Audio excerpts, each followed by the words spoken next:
ba't naman gano'n?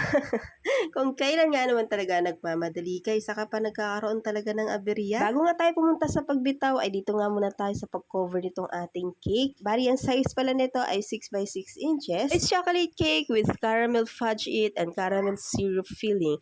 Frosting natin dyan ay walang iba kundi ang classic whip it ni Bakersfield. First time ko nga gawin ang design na to, kaya naman tuwan-tuwa ako sa naging outcome niya, lalo na at favorite color ko pa ang blue. Dahil nga first time ko, nanood pa nga ako sa YT para mapag-aralan ko paano gawin ang vintage cake. Trace nga lang ako dyan gamit itong round cutter para pantay pag nag-pipe ako dyan ng icing. And syempre dahil first time nga lang natin, medyo nangangapa pa talaga tayo sa pagbuo ng vintage cake na ito. Totally nangapa kasi gumagawa naman talaga tayo ng cake. I mean, kasi yung bawat details yan, kailangan kasi maingat ka dyan. Dahil isang mali mo lang talaga dyan is pangit na siyang tingnan. At marami nga talaga ako naging lapses sa cake na to. Dahil syempre first time nga lang natin, edi kapag sa susunod may magpagawa ulit nito is mas lalo pa natin gagandahan at bobonggahan. At kung mapapansin nyo nga mga kanani cakes, kapag ganitong mga design vintage, asahan po natin yan na marami po siyang icing. Pero don't worry, kahit na maraming icing yan, ay hindi po kayo mauumay. Dahil sakto lang po yung tamis yan dahil whipped po yung gamit natin dyan. And ang ratio ko talaga sa 1 kilo ay 2 cups of very cold water.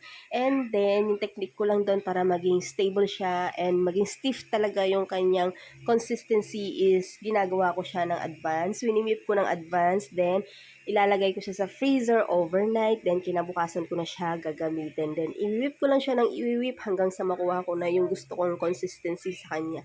So, ayun na nga po mga kananay cakes, ang dahilan kung bakit siya nalaglag. Kasi, nung pag-pipe ko, nakita ko na talaga siya na hindi siya gaanong kapit, hindi siya gaanong kumapit doon sa ating body ng cake.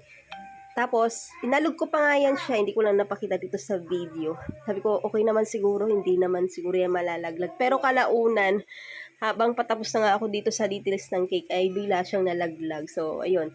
Ang dami ko nga naging lapses talaga sa cake na ito. Pero okay lang, dahil syempre, ganun talaga pag first time. Diba, kung titingnan mo lang yung cake, parang simple lang naman yung design niya. Pero mga kanani cakes, kung alin pa yung simple, yun talaga ang mas matrabaho. Totoo yan. And, ito na nga yung final look ng ating cake. At kung kailan nga naman talaga patapos, doon nagkakaaberya. So, hindi na maiiwasan yun. Kaya kailangan lagi tayong positive para makaisip tayo kaagad kung paano natin masusolusyonan at paano natin magagawa ng paraan. At ayun nga yung ginawa ko dito mga kananay cakes. Kasi syempre kapag the more na nagpapanik tayo, the more na matataranta tayo at hindi na natin malalaman kung ano yung dapat natin gawin, di ba? Kaya dapat relax lang talaga kapag may mga ganitong pangyayari. Parang nasanay na nga lang din ako. Tapos yan na, kung bakit siya nalaglag kasi hindi siya masyadong kumapit doon sa icing. And then ito nga pala yung mga kasabayan niyang cake ng Teacher's Day. Kahit di nga tayo nag-post na may pa-order kasi naman pag nagpo-post ako ay walang umu-order. Kaya ayan, wag na lang mag-post. Buti pa yung di nag-post may umu-order pa.